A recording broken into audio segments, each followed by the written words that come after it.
युवा साथी, बुजुर्ग और मेरी मातृशक्ति, आप सभी को हाथ जोड़कर राम राम।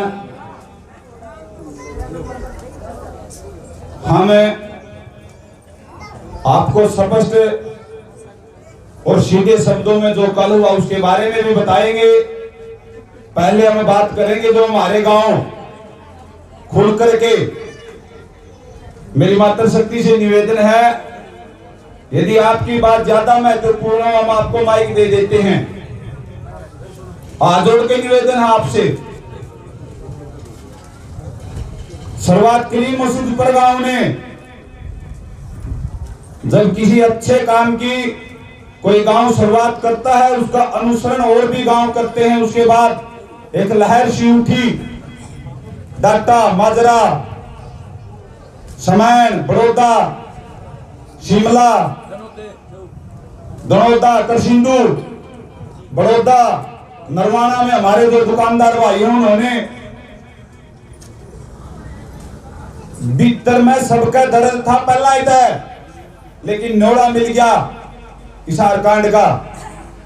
और आप लोगों को हम बता देना चाहते हैं, ये कोई भी किसी भी यूनियन या संयुक्त किसान मोर्चा की काल नहीं थी कि भाई गामा में बहिष्कार करो। लोगों की अंतरात्मा की आवाज थी।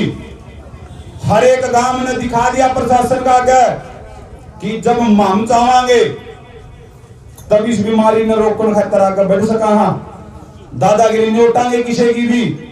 और उसका एक छोटा सा नमूना, गांव डाटा ने 18 गाड़ी तो स्कॉर्पियो थी, दो आइसर गाड़ियों में बड़ी है भरी थी, गांव को कोनी निकलन दी। गांव में बड़ा कोनी थी, मैं सिर्फ गांव में क्रॉस करें थी, जुई भी कोनी निकलन दी। जो उनका नेता था, जो कमांडिंग ऑफिसर था उस दस्ता का, उसको स्पष्ट और साफ शब्दों में बोल दिया कि जब तक आप लोग ऐसे कांड करते रहोगे जो आपने इस हार में किया, हम प्रशासन के साथ असहयोग आंदोलन जारी रखेंगे।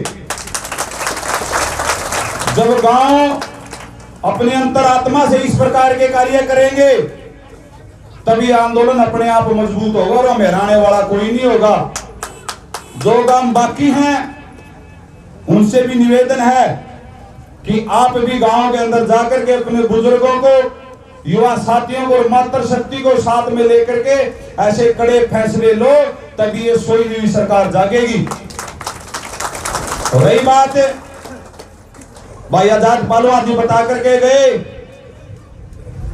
जो आईजी सार ने अपनी जबान पलटी है, बहुत ही निंदनीय है। स्पष्ट शब्दों में समझौता हुआ था, ना केस ताम करोगे ना केस हम करांगे, तारी गाड़ी ताम ठीक करवा लो, हमारी गाड़ी हम ठीक करवा लेंगे। एक भी मांग पे कोई साबित खड़े रहे।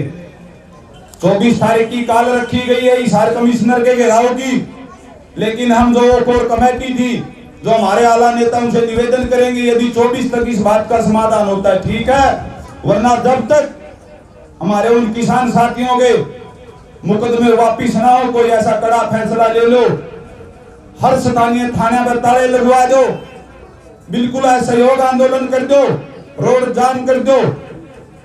हम अपनी राय देते हैं आप लोगों को, कोई ऐसा कड़ा फैसला लो ताकि आने वाले समय में हमारे साथ अधिक से अधिक जनसंख्या जुड़ सके।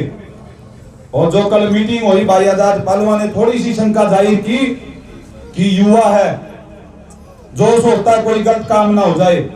मैं यहां पर उपस्थित हर एक जन को बता देना चाहता हूं कि उस मीटिंग के अंदर सबसे पहली बात यह रखी गई थी कि जो हमारा साथी ये सोचता है कि इस लड़ाई का अंत या इस लड़ाई का फैसला लाठी जेली गंडासों से होगा, डंडों से होगा, उस भाई के लिए इस आंदोलन में अभी कोई जगह नहीं है। हमने हाथ जोड़ के माफी मांग ली थी और हमने सबको स्पष्ट तौर पे कहा था, भाई जो युवा कमेटी बनाई जा रही है ये लठ खाने के लिए है, क्योंकि जो मेरे दादे चाचे ताऊ और हमारी मातृशक्ति है उनकी उम्र नहीं है लाठी खाने की।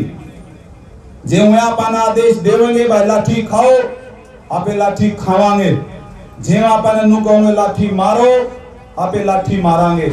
और ये आपके लिए भी गर्व की बात है कि वहां पर बैठे हर युवा ने एक बात कही कि आप वो काम करांगे जो हमारे बुढ़े कहेंगे स्पष्ट तौर पे। और जो हमारे साथी चाहे बुजुर्ग हो, मातृशक्ति हो, युवा हो, जो ये कहता है ना कि जेड़ी गंडा से इलाज है, एक ताजा उदाहरण है उनके लिए। सुशील कुमार है, ओलंपियन मेडलिस्ट है कुश्ती का, रुपया की कमी को नहीं करा, साधन संपन्न परिवार है, जो समाज के हमें नहीं पता सच है कि झूठ है। गोली मरवा दी एक लड़का के 70 साल स्टेडियम में, अखाड़ा में, दिल्ली के अंदर। या तो वो देश की शान था, आज लुकदा फिरा और पुलिस ने 1 लाख रुपए इनाम रख रखे उसके ऊपर। जोश में आके, गुस्सा में आके फैसला ले लिया और नतीजा आज लुकदा फिरा। हम ऐसा कोई फैसला नहीं लेंगे। युवाओं ने ये बिल्कुल शपथ उठाई है कि हम ऐसा कोई फैसला नहीं लेंगे जिसके कारण हमारे बुजुर्गों को और इस किसान आंदोलन को नीचा झुकना पड़े।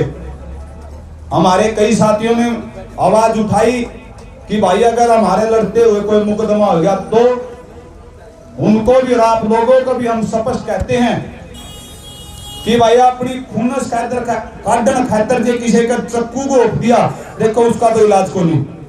लेकिन अगर सीधी नीति हम इस आंदोलन के साथ लगे रहेंगे, हमारे ऊपर कोई मुकदमा होया तो ये कोर कमेटी और ऊपर बैठी हुई कोर कमेटियां सभी तब तक आपके साथ रहेंगे जब तक आपके वो केस या तो निमट ना ले या वापिस ना हो जाए। और आने वाले समय में भी जो मेरे दादे ताऊ हमारी मातृशक्ति 1-2 ने कही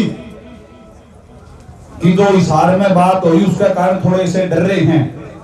आप लोगों को डरने की जरूरत नहीं है, क्योंकि जब आने वाला कोई विरोध होगा, छोटा हो चाहे बड़ा हो, हमारी सिर्फ ये कोशिश है कि जो हमारे बुजुर्ग हैं वो उड़े बैठ के ओक्का पीवेंगे, रोड जाकर लड़ाई मांग लड़ाएंगे। आप लोगों को हम साथ में नहीं लेके जाएंगे आने वाले समय में। और मीटिंग का एक फायदा होया, आंसू गैस के गोले आंधा बना दे, आपने वाटर कैनल का प्रयोग किया जावे है, उनका इलाज तो तारे जो जन्मे हो रहे पैड़े हो रहे हैं पहले कर दिया। कुकर डिफ्यूज करांगे, टेक्नोलॉजी का उपयोग करांगे, तो ना तो आंसू गैस के गोलियां से हमने डरने की जरूरत है, ना पानी की बौछारा से डरने की जरूरत है, और ना हमें जो लठ लागेंगे उनसे डरने की जरूरत है। क्योंकि उनका सामना करना खातर ये तारीख जन्मे हो रहे युवा साथी कंधे से कंधा मिला करके अगली लाइन में आप लोगों के साथ खड़े होंगे। और हमारे कई साथी बोल देते हैं कि बड़े भाई पंजाब से सीखो। बिल्कुल हम सीखने के लिए तैयार हैं, लेकिन हम इस माइक के माध्यम से एक बात स्पष्ट करते हैं कि हरियाणा पंजाब से ज्यादा लड़ाई लड़ रहा है। एक कारण है उसका, क्योंकि हरियाणा वासियों को अंदरूनी लड़ाई भी लड़नी पड़ रही है और बॉर्डर की लड़ाई भी लड़नी पड़ रही है।